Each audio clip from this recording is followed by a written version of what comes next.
Hello everyone, it's In Place News with your top headlines in under 10 minutes right here on YouTube. My name is Nar Williams. I want to thank everybody out there who has subscribed so far. If you haven't, set up a subscription. It's easy. This is for people who are busy to get their headlines in a quick, efficient way every day from In Place News. Now on to politics.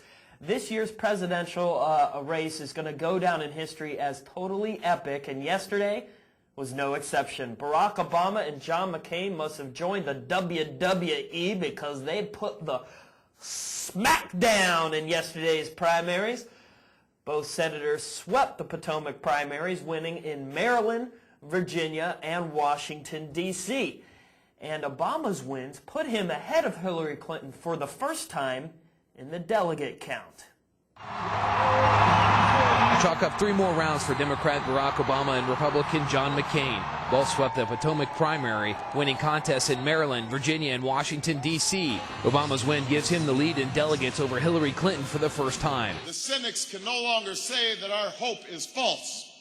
We have now won east and west, north and south, and across the heartland of this country we love. McCain survived an early scare in Virginia, where evangelicals rallied around former Arkansas Governor Mike Huckabee.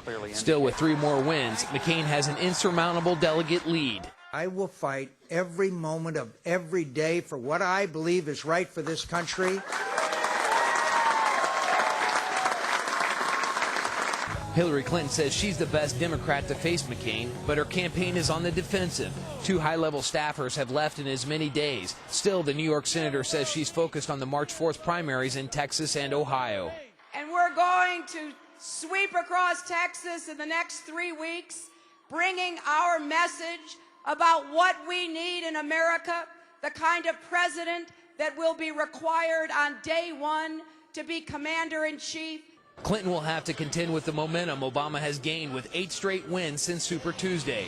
He'll look to raise that streak to 10 in upcoming contests in Hawaii and Wisconsin. If this crowd is all Wisconsin voters, then Barack Obama's got nearly 20,000 in his back pocket for this state's February 19th primary.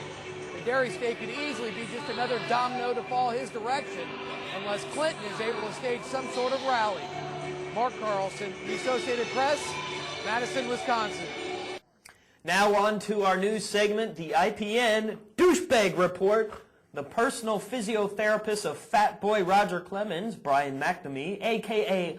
the steroid pro, testified in front of Congress saying that he stuck the player with performance-enhancing drugs. Here is public goofball number 1. When I told Senator Mitchell that I injected Roger Clemens with performance-enhancing drugs, I told the truth. And that's enough of that. Now on to the Stay Puft Marshmallow Man himself. Clemens claims he never had a conversation with McNamee about steroids, but oh, wait, now he says he did have a conversation because the good doc stuck Roger's wife with human growth hormones. What? I think we're all getting stuck. Do I think steroids are good for helping someone's performance? No. In fact, I think they are detrimental. These types of drugs should play no role in the game of baseball and athletics at any level. Should there be more extensive testing? Yes. I think whatever's necessary for everyone involved to satisfy themselves that is not going on should be done. I've been accused of something I'm not guilty of. How do you prove a negative? No matter what we discuss here today, I'm never going to have my name restored. But I've got to try and set the record straight. However, by doing so, I'm putting myself out there to all of you. And that's enough of that. You know, I can't decide who the bigger douchebags are. The 2 clowns on the stand or the U.S. Congress that's actually wasting their time on this nonsense. You know, here at IPM, we're big dog lovers. And this week is going to go down in dog history because a beagle named Uno is creating a major stir in the dog show world after being named Best in Show at the Westminster Kennel Club.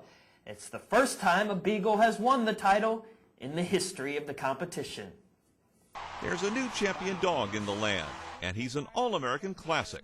May I have the beagle? Uno is the first beagle ever to win Best in Show at the Westminster Kennel Club. And when the judges announced their decision, the crowd went wild. And it wasn't easy. Uno had some fierce competition. 2 poodles, a Sealyham Terrier, a Weimaraner, an Australian Shepherd, and an Akita. Beagles have been on the list of most popular dogs for 100 years, but there's never been one who was able to claim the top prize in the dog showing world until Uno. His handler says he's a people dog, and Uno showed that throughout the competition. Aaron Wilkerson says winning was the thrill of a lifetime. Oh, it's no words to explain. It's very exciting, and it's just an honor to be standing right here at this particular time. Uno was one of more than 2,600 dogs in this year's competition. That group was narrowed down to the 7 finalists, and Tuesday night they made their way to the middle of Madison Square Garden for the announcement of Best in Show.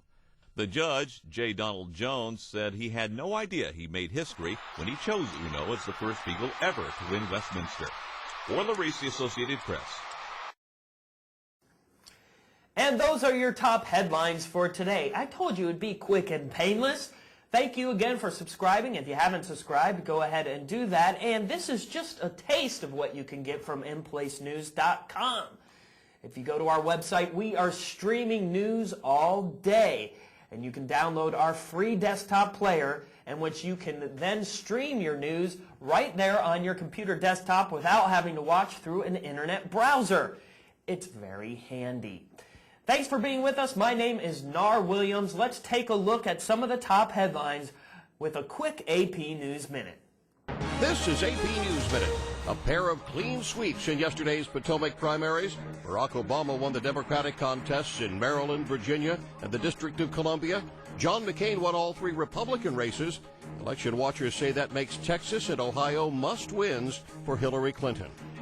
Hezbollah says Israeli agents have killed a militant who was wanted in the U.S. It calls the militant a great jihadist leader. He was wanted for the 1985 hijacking of a TWA jetliner. A Navy diver was killed during the hijacking. Winter weather continues to make headlines across the country. In New Orleans, high winds and at least 1 tornado pushed 1 ship into another on the Mississippi River. And witnesses say a funnel cloud picked up a New Orleans woman as she left a hospital, throwing her onto a car. If you're looking for the nation's numero uno dog, here he is. And his name fits his title. Uno won Best in Show last night at the Westminster Kennel Club in New York. His competition included a toy poodle, a Sealyham Terrier, a Weimaraner, an Australian Shepherd, and an Akita. Uno is the first Beagle ever to win the competition. John Belmont, The Associated Press, with AP News Minute.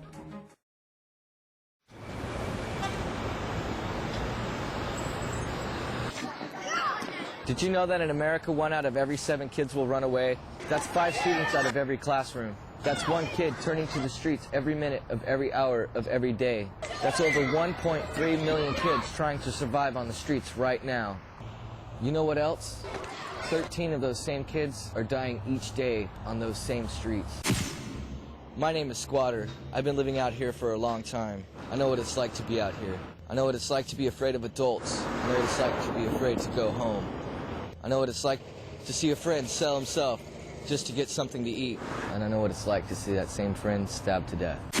I think that running away is the wrong answer. I don't have anybody to talk to, tell my feelings to share my emotions with. I have no direction. I have no one to point me in the right direction. The streets can't compare to any life that anybody can be given. The streets are horrible.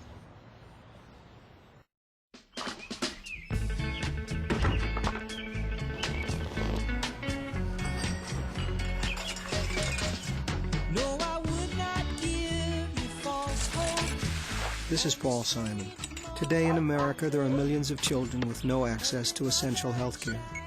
The Children's Health Fund provides mobile medical clinics to meet this crisis. Help us bring more mobile clinics to children in need by visiting childrenshealthfund.org.